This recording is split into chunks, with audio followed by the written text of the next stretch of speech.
Na-endorse na sa Land Transportation Franchising and Regulatory Board o kon Ltfrb ang Local Public Transport Route Plan o kon Lptrp sang Iloilo Province. Suno kay Iloilo Governor Arthur Defensor Jr., yara na sa proseso ang pag-reduce into writing sang Lptrp plan sang probinsya sang Iloilo agud nga ma-fast track ang pagpasar sini.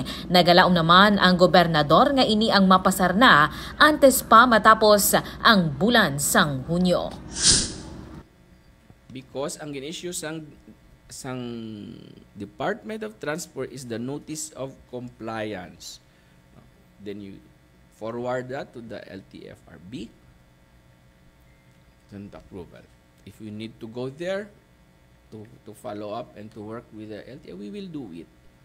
Nahibaluan nga personal nga gingkatuan sang gobernador ang opisina sang Department of Transportation sa Metro Manila agud nga makuha ang update sa Lptrp sa probinsya.